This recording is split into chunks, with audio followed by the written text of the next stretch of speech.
പ്രിയമുള്ള കുഞ്ഞുങ്ങളെ, ഇതാണ് ഇന്നത്തെ നമ്മുടെ ചോദ്യം. Find the greater fraction. ഇവിടെ 3/4, 6/7, 5/9, 4/6. ഇതിലേതാണ് ഏറ്റവും വലിയ ഫ്രാക്ഷൻ എന്നാണ് നമുക്ക് കണ്ടുപിടിക്കേണ്ടത്. സാധാരണ ഇങ്ങനൊരു ക്വസ്റ്റ്യൻ കിട്ടിയാൽ നമ്മൾ ആദ്യം ചെയ്യുന്നത് എല്ലാ ഫ്രാക്ഷൻസിൻ്റെയും ഡിനോമിനേറ്റർ സെയിം ആണോ എന്ന് നോക്കും. അതല്ല എങ്കിൽ എല്ലാ ഫ്രാക്ഷൻസിൻ്റെയും ന്യൂമറേറ്റർ സെയിം ആണോ എന്ന് നോക്കും. നിങ്ങൾ ശ്രദ്ധിച്ചാൽ അറിയാം, ന്യൂമറേറ്റർ സെയിം അല്ല, ഡിനോമിനേറ്റർ സെയിം അല്ല. രണ്ടാമത് നമ്മൾ ചെയ്യുന്നത് തന്നിരിക്കുന്ന ഓരോ ഫ്രാക്ഷൻസിലും ന്യൂമറേറ്ററും ഡിനോമിനേറ്ററും തമ്മിലുള്ള ഡിഫറൻസ് 1 ആണോ എന്ന് നമ്മൾ നോക്കും. 3ഉം 4ഉം തമ്മിലുള്ള ഡിഫറൻസ് 1 ആണ്. ഓക്കെ, 6ഉം 7ഉം തമ്മിലുള്ള ഡിഫറൻസ് 1 ആണ്. എന്നാൽ 5ഉം 9ഉം തമ്മിലുള്ള ഡിഫറൻസ് 1 അല്ല. 4ഉം 6ഉം തമ്മിലുള്ള ഡിഫറൻസും 1 അല്ല. തന്നിരിക്കുന്ന എല്ലാ ഫ്രാക്ഷൻസിലും ന്യൂമറേറ്ററും ഡിനോമിനേറ്ററും തമ്മിലുള്ള ഡിഫറൻസ് 1 ആണെങ്കിൽ നമുക്ക് മറ്റൊരു മാർഗം വേഗത്തിൽ എടുക്കാമായിരുന്നു, വേഗത്തിൽ ആൻസർ കണ്ടെത്താമായിരുന്നു. ഇവിടെ നമ്മൾ പഠിച്ചിട്ടുള്ള പല കാര്യങ്ങളും ഇവിടെ ആപ്ലിക്കബിൾ അല്ല. സോ ഇവിടെ നമ്മൾ മറ്റൊരു രീതിയിലാണ് ആൻസർ കണ്ടുപിടിക്കുന്നത്. അതെങ്ങനെയാണ് എന്ന് പറയാം. ഇവിടെ നമ്മൾ ആദ്യത്തെ 2 ഫ്രാക്ഷൻസ്, അതായത് 3/4ഉം 6/7ഉം എടുത്തിട്ട് ഇതിലേതാണ് വലുത് എന്ന് നമ്മൾ കണ്ടുപിടിക്കും. ഓക്കെ, നമുക്ക് നോക്കിയാലോ. ഓക്കെ,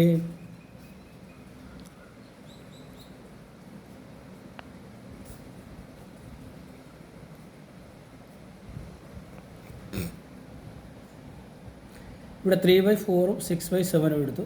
ഇതിലേതാണ് വലുത് എന്ന് കണ്ടുപിടിക്കാനായിട്ട് നമ്മൾ ക്രോസ് മൾട്ടിപ്ലൈ ആണ് ചെയ്യുന്നത്. ഓക്കെ, ഈ രീതിയിൽ ക്രോസ് മൾട്ടിപ്ലൈ ചെയ്യും. ഇവിടെ നോക്കുക, 3 × 7 21. നമ്മൾ 3യുടെ മുകളിൽ എഴുതി 21. 4 × 6 4 6 24. ഓക്കെ, ഇവിടെ നിങ്ങൾ നോക്കി കാണാം, 21 ചെറുതും 24 വലുതും.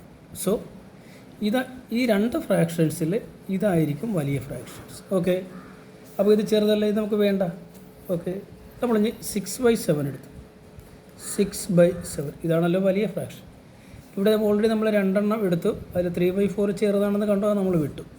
ഇനി 6/7ഉം 5/9ഉമായിട്ട് നമ്മൾ കമ്പയർ ചെയ്യും. 5/9 നേരത്തെ ചെയ്ത പോലെ നമ്മൾ ക്രോസ് മൾട്ടിപ്ലൈ ചെയ്യും. 6 × 9 എത്രയാണ്? ഓക്കെ, 54 ആണ്. 7 × 5 എത്രയാണ്? 35. സോ ഇവിടെ 54 വലുത്, 35 ചെറുത്. സോ നമുക്ക് ഇതെടുത്താൽ മതി. ഇത് വേണ്ട, ഇതാണ് വലുത്. സോ നമ്മളിവിടെ 6/7 ഇതാണ് നമുക്ക് ഈ 3 ഫ്രാക്ഷൻസ് എടുത്തതിൽ 1, 2, 3 ഈ 3 ഫ്രാക്ഷൻസ് എടുത്തതിൽ 6/7 ആണ് നമുക്ക് വലുത്. ഇനി ഒരു ഫ്രാക്ഷൻസ് കൂടി ഉണ്ട്, എത്രയാണ്? 4/6. അപ്പോൾ അതുമായിട്ട് നമുക്ക് കമ്പയർ ചെയ്യാം.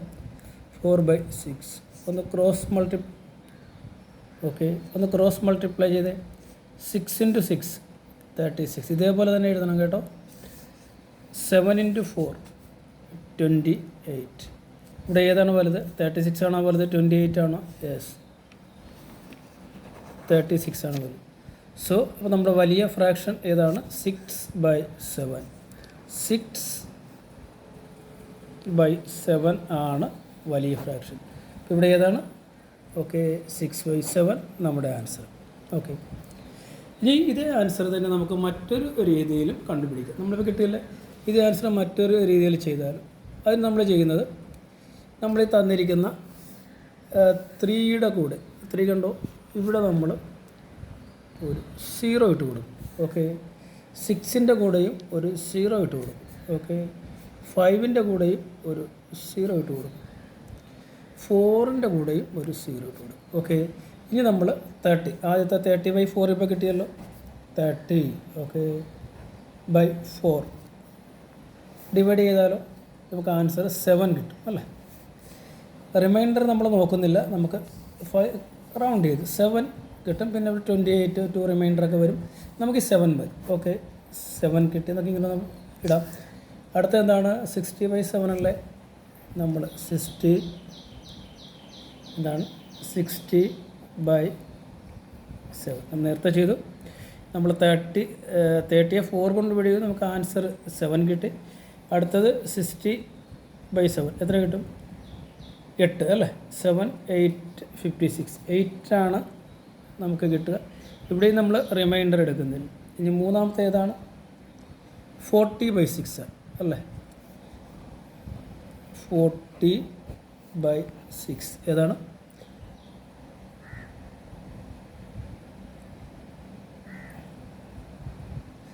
അല്ല, നമുക്ക് 50/9 ചെയ്യാം. ഓക്കെ, 50/9, 50/9 അതല്ലേ മൂന്നാമത്തെ? 50/9 എത്ര കിട്ടി?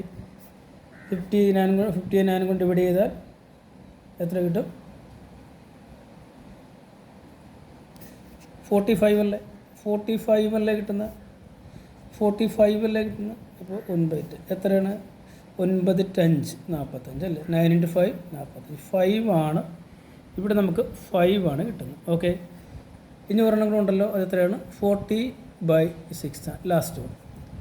ഇവിടെ നോക്കുക, 40/6. ഓക്കെ, 40/6 ആണ് എത്ര കിട്ടും? 6 6 × 6 36 അല്ലേ? നമുക്ക് 6 ആണ് നമുക്ക് കോഷ്യൻ്റ് ആയിട്ട് കിട്ടുന്നത്. അപ്പോൾ ഇവിടെ നിങ്ങൾ നോക്കണ്ടേ, ഇവിടെ ആദ്യം നമുക്ക് 7 കിട്ടി, പിന്നെ നമുക്ക് 8 കിട്ടി, പിന്നെ നമുക്ക് 5 കിട്ടി, പിന്നെ നമുക്ക് 6 കിട്ടി. ഇവിടെ ഏതാണ് വലിയ സംഖ്യ? 6, 7, 8, 5, 6 ഏതാണ് വലുത്? 8 അല്ലേ? 8 വരുന്ന ഫ്രാക്ഷൻ ഏതാണ്? 7/60 എവിടെയാണ്? 6/7 അല്ലേ? 60/7 ഇതല്ലേ 8 വരുന്നത്? സോ ഈ ഫ്രാക്ഷൻ, അതായത് 6/7 ആണ് വലിയ ഫ്രാക്ഷൻസ്. നമുക്ക് ഈ രണ്ട് രീതിയിലും, അതായത് 6/7 ആണ് നമുക്ക് വലുത് കിട്ടിയത്. ഇപ്പോൾ രണ്ട് രീതിയിലും നമുക്ക് ഈ ഉത്തരം കണ്ടുപിടിക്കുക. കാര്യങ്ങൾ മനസ്സിലായെന്ന് വിചാരിക്കുന്നു. ഓക്കെ.